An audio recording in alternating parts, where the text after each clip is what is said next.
14 अगस्त 2005 सुबह का वक्त था। हीलियोस फ्लाइट 522 साइप्रस के लार्नका इंटरनेशनल एयरपोर्ट से ग्रीस के एथेंस इंटरनेशनल एयरपोर्ट जाने के लिए तैयार थी। सुबह के करीब 9:07 पर फ्लाइट ने उड़ान भरी। उस समय इसमें 115 पैसेंजर और 6 क्रू मेंबर सहित 121 लोग सवार थे और इसे उड़ा रहे थे 58 वर्षीय German contract base pilot Hans Jurgen Merten, जिन्हें कुल 16,900 फ्लाइट आवर्स का अनुभव था। वहीं इनके को पायलट के तौर पर मौजूद थे 51 वर्षीय पैम्पोस चार्लम्स, जिन्हें कुल 7,549 फ्लाइट आवर्स का अनुभव था। वहीं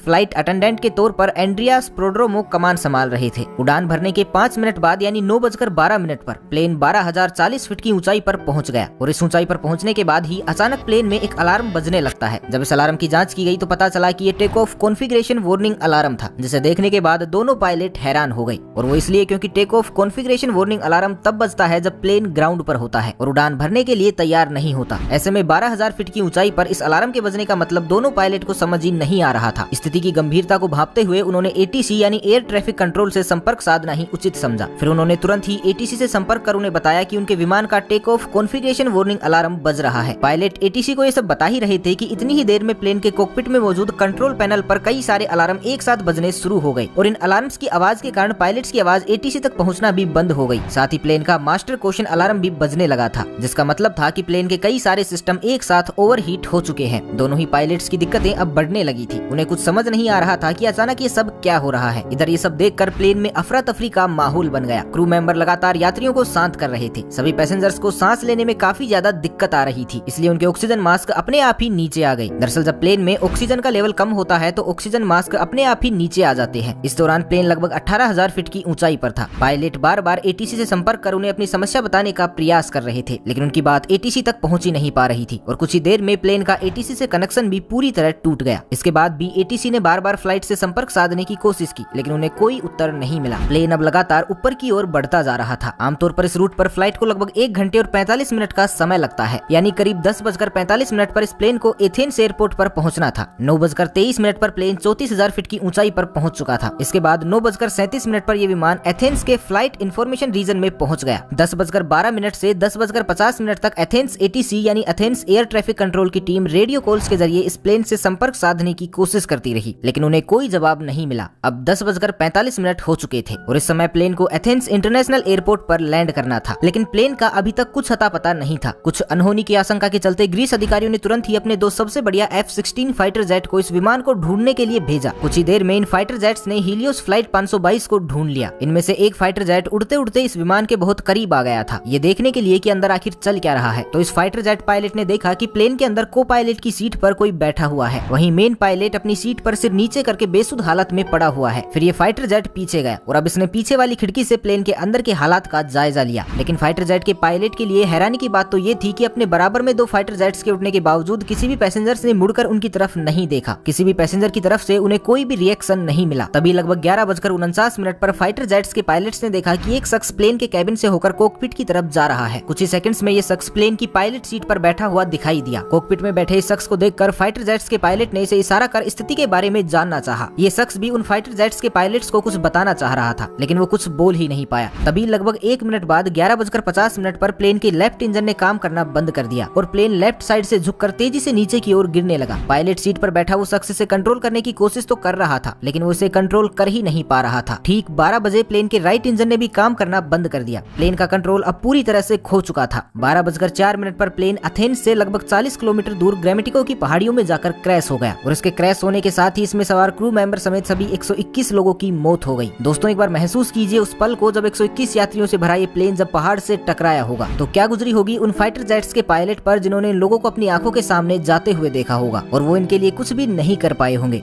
इसके बाद ग्रीस में फ्लाइट 522 के क्रैश होने की खबर सभी जगह आग की तरह फैल गई। तुरंत रेस्क्यू ऑपरेशन चलाया गया। सभी 121 लोगों की डेड बॉडी को एक एक करके ढूंढकर बाहर निकाला जाने लगा। लेकिन जब हादसे में मिली कुछ लोगों की डेड बॉडी की ऑटोप्सी की गई तो एक चौंका देने वाली बात सामने निकल कर आई। दरअसल जहाज में मौजूद ज्यादातर सभी लोग और पायलट्स प्लेन के क्रैश होने से पहले ही मर चुके थे। तो अब यहाँ सबसे बड़ा सवाल ये था कि जब पायलट प्लेन के क्रैश होने से पहले ही मर चुके थे तो लगभग 2 घंटे तक प्लेन का कंट्रोल किसके पास था। तो दोस्तों हमने वीडियो की शुरुआत में एक व्यक्ति का जिक्र किया था, फ्लाइट अटेंडेंट एंड्रियास प्रोड्रोमो। जी हाँ, वो एंड्रियास प्रोड्रोमो ही थे जिन्होंने अभी तक इस जहाज को संभाले रखा था, क्योंकि अंत में उनकी ही आवाज एटीसी को सुनाई दी थी। एंड्रियास ने करीब 5 बार मेडे मेडे कहकर मदद की गुहार लगाई थी।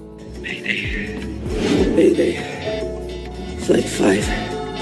एंड्रियास के पास यूके कमर्शियल पायलट का लाइसेंस तो था, लेकिन उन्हें इतना एक्सपीरियंस नहीं था कि वो बोइंग 737 जैसे प्लेन को कंट्रोल कर सके। लेकिन बावजूद इसके वो इस विमान को घनी आबादी के क्षेत्र से दूर ले जाने में कामयाब रहे। जब एक्सपर्ट्स ने इस घटना के पीछे की वजह जानने के लिए जांच शुरू की तो उसमें सामने आया कि जब प्लेन लेफ्ट साइड में झुक गया था तो इसका कारण ये था कि प्लेन के लेफ्ट इंजन में फ्यूल खत्म हो गया था। लेकिन अभी भी इस हादसे की जड़ तक पहुंचा जाना बाकी था। तभी अचानक एक इन्वेस्टिगेटिव ऑफिसर की नजर कंट्रोल पैनल के एक बटन पर पड़ी और ये बटन था प्लेन के प्रेशर को सेट करने का। इस बटन को देखते ही उस ऑफिसर को पूरी कहानी समझ में आ गई। आपकी जानकारी के लिए बता दें कि प्रेशराइज बटन पूरे जहाज में एयर का प्रेशर कंट्रोल करता है। जनरली जहाज के बाहर लगे इंजन बाहर की हवा को थोड़ा थोड़ा करके अंदर भी भेजते रहते हैं ताकि विमान के अंदर बैठे लोगों को ऑक्सीजन मिल सके। आमतौर पर इस प्रेशराइज बटन को ऑटोमेटिक मोड पर ही रखा जाता है और अगर कभी इसे मैनुअल मोड पर किया भी जाए तो कैप्टन व को पायलट को इसका ध्यान रखना पड़ता है। अब हादसे की जड़ तक पहुंचने के लिए हम आपको घटना से एक दिन पहले ले चलते हैं, जब बोइंग 737 का ये जहाज अपनी रूटीन सर्विस पर गया हुआ था। वहाँ इसको अच्छे से चेक करके इसकी सर्विस की गई और वहीं इसकी जांच करने वाले लोगों ने इसे मैनुअल मोड पर करके इसे पायलट को सौंप दिया था। विमान की उड़ान भरने से पहले पायलट और को पायलट दोनों का इस ओर ध्यान ही नहीं गया कि उनके प्लेन का मैनुअल मोड चालू ही रह गया है और इसके कारण जहाज में धीरे धीरे ऑक्सीजन की मात्रा घटने लगी थी, जिसके कारण विमान में बैठे सभी यात्रियों को बेचैनी होने लगी। और जब कॉकपिट में बैठे पायलट्स को ये अलार्म सुनाई दिए तो उन्होंने इसके पीछे का कारण जानना शुरू किया। लेकिन एक बार के लिए भी उनका ध्यान इस ओर गया ही नहीं कि प्लेन का प्रेशराइज बटन ऑन ही रह गया है। इस वजह से कॉकपिट में भी ऑक्सीजन का लेवल घट गया था, जिसके कारण दोनों पायलट बेहोशी की हालत में जाने लगे थे। विमान के अंदर ऑक्सीजन मास्क तो सभी यात्रियों को मिल चुका था, लेकिन कॉकपिट में ऑक्सीजन मास्क अपने आप नीचे नहीं गिरते, जिस कारण से दोनों पायलट बेहोश हो गए। साथ ही प्लेन में मौजूद यात्री और क्रू मेंबर भी अब एक एक करके बेहोश होने लगे थे, क्योंकि इनकी पैसेंजर सीट के ऊपर लगा ऑक्सीजन मास्क केवल 12 मिनट तक की ही ऑक्सीजन दे सकता था और ऑक्सीजन न मिल पाने के कारण सभी लोग धीरे धीरे दम तोड़ रहे थे। प्लेन अब ऑटो पायलट मोड पर ही एथेंस की तरफ बढ़ता जा रहा था। एक समय ऐसा आया जब प्लेन में मौजूद सभी सदस्यों ने दम तोड़ दिया, केवल एक जने को छोड़कर, और ये थे फ्लाइट अटेंडेंट एंड्रियास प्रोड्रोमो। अब आप भी यही सोच रहे होंगे कि आखिर एंड्रियास इतने लंबे समय तक कैसे जीवित रहे। तो आपको बता दें कि एंड्रियास एक स्कूबा डाइवर थे और क्योंकि स्कूबा डाइवर अपनी सांसों को लंबे समय तक रोक पाने में सक्षम होते हैं, इसलिए वो अब तक जिंदा रहे। लेकिन ऑक्सीजन प्रॉपर न मिलने के कारण अब उनकी भी हालत खराब हो चुकी थी। लेकिन जैसे तैसे करके वो कॉकपिट तक पहुंचे और प्लेन को कंट्रोल करने की कोशिश करने लगे। लेकिन एथेंस तक पहुंचते पहुंचते ये प्लेन यात्रियों की जगह उनकी लाशों से भर चुका था। एंड्रियास अंत तक प्लेन को कंट्रोल करने की कोशिशों में लगे रहे, लेकिन दुर्भाग्यवश वो इसमें सफल नहीं हो सके और अंततः प्लेन पहाड़ियों में जा टकराया और इसमें सवार सभी 121 लोगों की दुखद मौत हो गई। इस घटना के लगभग 15 महीनों बाद ग्रीस के अधिकारियों ने इस घटना की रिपोर्ट पेश की, जिसमें बताया गया कि इस पूरी घटना के लिए सिर्फ और सिर्फ एक बटन जिम्मेदार था, प्लेन का प्रेशराइज बटन, क्योंकि ये बटन उस वक्त मैनुअल मोड पर था। लेकिन भले ही अधिकारियों को ये नहीं लगता हो, पर हमारी नजर में असल दोषी उस सर्विस सेंटर के एम्प्लॉय थे जहां प्लेन रूटीन सर्विस के लिए गया था, क्योंकि उन्होंने इस प्रेशराइज बटन को ऑटो से मैनुअल मोड पर कर दिया था। लेकिन इस बात की खबर किसी को भी नहीं दी थी। ऐसे में या तो उन्हें इसे वापस ऑटो मोड में डालना चाहिए था या पायलट को इस बात से अवगत करवाना चाहिए था, लेकिन उन्होंने ऐसा कुछ नहीं किया। शायद अगर वो इतनी बड़ी लापरवाही नहीं करते तो उस दिन 121 लोगों को अपनी जान नहीं गंवानी पड़ती। तो आपकी इस बारे में क्या राय है, हमें कमेंट करके जरूर बताइए। तो बस आज के लिए इतना ही, मिलते हैं एक नई वीडियो में। तब तक के लिए खुश रहें, मस्त रहें, हंसते रहें। भगवान करे आप सभी का दिन